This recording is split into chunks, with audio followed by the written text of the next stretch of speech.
إنك أنت العليم الحكيم. طبعا سيدة عادن وهن جرت حلقات أيام بلا بجرني حلقوين كان حتى عن بلا بدون شر وحكمده ثوابت الأمة دين توحي هذا هاي أما ثوابت أمد وحي هذا هاي ثوابت هذا ثوابت وحاليا وحيابا عن دور سومين ومركزتا قفك مسلم كأهل دونيو إنه أقاده إن دينتي يكون سنتهاي إسبدل لهين ما يشورها جوجو ولذلك أمد مركز أركتيد مركز مصائب يكون عدو وحيابها لقى فائديستو أما قميسك لقى فائديستو أما عد كسو دينت اللي دكوا هكذا فائديستي وحيابها ثوابتها وأن إسبدل كلهين أي الله وعيارة ثوابت ويفربديهن دينتي كشاء وحياجر وحيابها مدورسان أو دينتا مرنا بقى إن الواحد قد بينهين قفك ومبادئ عامة وشريعة الإسلام يكون تاجن تهوي أن ومدن مبد بعد كرتو هذا حرق إلهي يكون دقين وعد مدة الصومال هدان هاي أما حتى عالم إسلامي قدات تراهي وحيابه بدن أيا لقوا مشغولية وحلقة مشغولية وحيابه مدور صومان كأها دين تودا أيا لبدله أيا لقى مشغولية ما أنت أسوق قفك مسلم أيا هذا نسيت سبق وحيابه دينت أصل قاه وهي دينت حارن تميسي أما الله بتهبطان أيا وحده كيسا إن دول الجليناي marka dadku xeebaha lagu mashquulay ummadaha ummadda muslim Soomaaliya hadana anagu waxa lagu mashquulay kursi dagaalka ma dhamaado ilaa iyo maalinkii dawladnimada xataa xornimada aan qaadanay dulmigi aan bilawnay iyo isdhici aan bilawnay iyo xoog isku sheekashada aan bilawnay iyo xatooyada aan bilawnay wixii dhan ayaa ku jirnaa taas waxay keentay marka in ummadda dhan ay siyaasadda ay wada jeestaan siyaasadda markii lagu jeestay ummadda ay siyaasadda ku jeesatay waxaa soo baxay in diintii akhlaaqayaadkeeda lagu ciyaarayo oo cidna ay eegaynin diintaas akhlaaqayaadka lagu ciyaarayo ama thawaabitii diinta ahayd oo la iska sahalsanayo imaanayo oo la iska sahalsanayo thawaabit alwadaniya xataa wadanka thawaabid uu leeyahay xataa thawaabidkii uu curfiga ahaa dhaqanka ahaa in lagu xadgudbo oo arkaysid maanta ummadda dhan waxay ka hadlaysaa kursiga madaxweynihii meeshaas koraa lagu dhagan yahay kii hore saasa loogu dhaganaa kan saasa loogu dhaganaana kan hore kan kale kan saasa loogu dhaganaana intaas oo laga hadlayo kaliya maxaaba wax aan naga dhaxeeyo oo ilaalsanaba ma jiro walidaalika aniga hadda waxaan xalaqaad bilaabay aan ka hadlayo thawaabid diinta horumarinaya tan wadanka gadaalan ka hadli doonaa laakiin tan asalka ah waa diinti wey waxaad arkaysa akhwaani waxyaabaha diinteena aan banaanayn ayaa soo dhex galay masalan diinta waxyaabaha ilaahay subxaana wa tacaala oo qofka muslimka waxa naga dardaarmayna kitaabka ilaahay taraktu ma fiikum ma in tamasaktu bihi lan tadillu ba'di nabiga alayhi salatu wasallam waxaan igaga tagay kitaabka ilaahay iyo sunnadiisa ayaa igaga tagay inaad ku dhaganaataan haddana waxyaabihii asaasiyaadka u ahaa masalan markii laga hadlayo thawaabida islaamku way far badan tahay waxaa kamid ah wujuud Allah subhanahu wa ta'ala waxa arkaysaa dad xalaqadan ka hadli doona dad ayaa waxa nagu soo baxay dad ilaahay inkirsan ilaahay inuu jiro oo warsan macnaha thaabida ahayd waxa muslimiinta ka shacbiga Soomaalida laakiin waxa way tashwiish ayaa lagu furay dhalinyaradii dadka mutacalimiinta ahaa ayuu laga inkarsinay maxay asalka dila buuliyo waxa way diinta loo socdaa hadii ilaahay la yiraahdo ma jiro ama la yiraahdo asaasi arkaan islaam loo socdaa islaamka ila an tu'minu billahi soomahin marka taas ayaa thawaabid ah tu'minu wa malaa'ikatu wa kutubi wa rusuli rusushi nabiga alayhi salatu wasalam ayaa la beeninaya oo la inkaraya waxa leeyahay asmaa waxaan sheegay muxuu yahay markaad aragtid social media waxa ka dhacaya dadkana dhanna siyaasiga ku mashquulsan yihiin thawaabideen halkaas ku baabaaday waxa arkaysa gabar la xoogay ama gabar la qaawiyay ayaa TV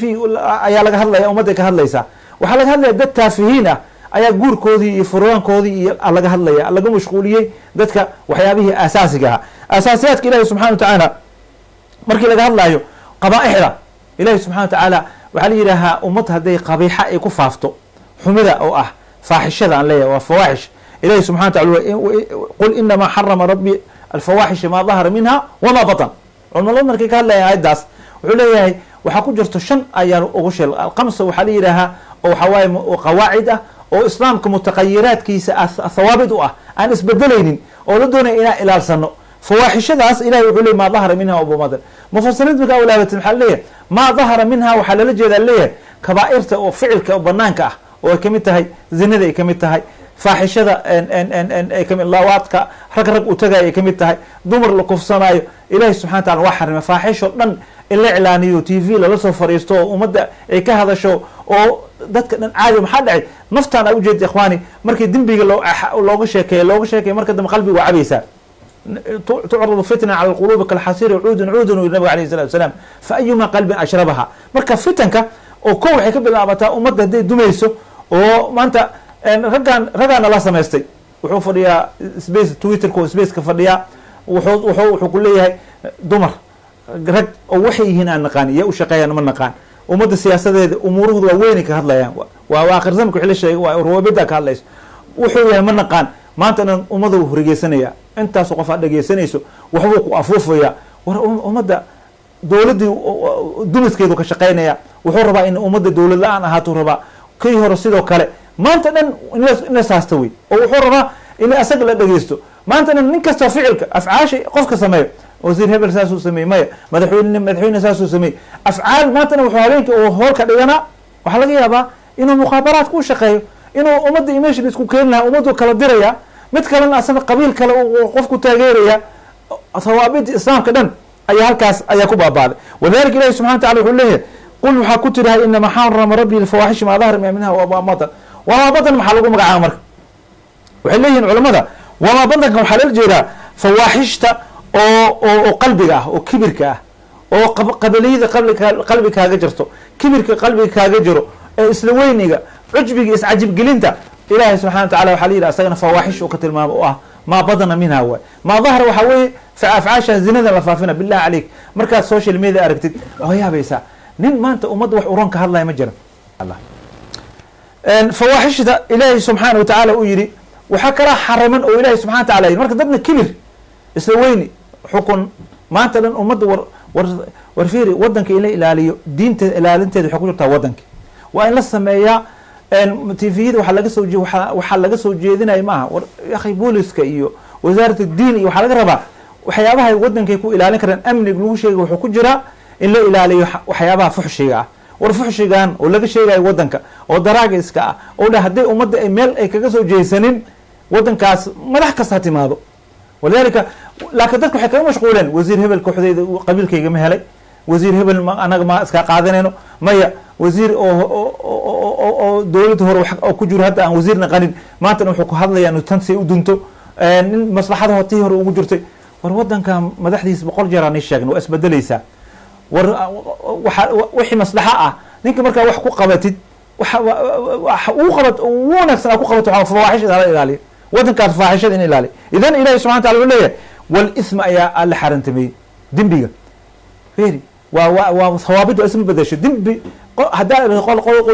dembi ku taageeraysa ummaddaas waa dumaysaa wuxuu kaloo yidhi walbaqyi bigayri alxaq xadgudubka war xuquuqda naaska dadka lagu xadgudbayo xuquuqdooda lagu tumanayo war dadka xaqooda la dhacayo tuugadan la dhahayo waxaas waxay kamid tahay waxyaabaha hawaabida kamid tahay marka fawaaxishtaas hadda waxaan kasoo qabanaynaa marka intishaaru zina iyo faaxishada oo ku faaftay qodobku waa badan yahay baqyiga maalinaan ka hadli doonaa aayad intay sheegtay aayad kaloo ayadina suurata alcimraan ancaam aakhirkeeda adeena oo laha ilahi subxana watacala qul tacaaluu atlu maa xarama rabbukum calaykum ayadana waxbaa lagu sheegay wasaa'il 10 waxyaabaha hawaabida isbedelinay kamid tahay shareecada islaamka oo qofka muslimka inuu ilaalsada la doonayo ikhwaani waxaan ka hadlayn xalaqada maanta ka hadlayn waxay tahay ummaddu waxay leedahay waxyaabaha isbedelayni qofka muslimka inuu ogaado dowladda ha isbedesho madaxda rabaad ha timaado diinta ayaa haabit ka dhigta waxaas inaan iska kaalmaysano aan isku mashquulinin waxyaabaha mutaqayiraadka ah oo laisku khilaafi karo oo qofku si uu dhigi karo si aad wax ufasiri kartaa ani si aa ufasiri karaa waxyaabaha aan isku waafaqsanahay oo lama taabtaanka ah oo ugu horeysa xalaqada maanta ka bilaabay faaxishadan ka bilaabay faaxishada dhib weyn ay nagu haysaa waxaa la rabaa ummad shacab iyo dowlad iyo waalidba inay iska kaashadaan ummadaas sidii haddaa rabtaan inay abaarahan ka baxno haddaan rabnaa barakaatu samada iyo ardiga aan helno oo beeraha noo baxaan war fuxshiga ilaahay subxana watacaala fakriga laga qaadaa faaxishada faafayso zinada fikriga ay leedahay marka gabdhahan qaawan oo guryaha iyo wiilasha iskugu tegayo ama tiktoka soo galaya ama waan iska kaashanay yaan ku mashquulin siyaasadda ayaa nala jeedinin halkaas ayaa ku badbaadi karnaa wadanka hadduu hagaago qofka raba noogu hagaago gacantiisa waxaan naqanaynaa dad iska cabsa ilahi waxaan ka baryay wax haddaan qalda nafteeda iyo shaydaan ay ahaatay ilahay dembiga iga dhaafo wax haddaan saxan tawfiiqda ilaahay subxaanaka allah wabxamdiga ashhadu an la ilaha illa anta astaghfiruka wa atuubu ilayh wasalaamu calaykum waraxmat ullahi wabarakaatu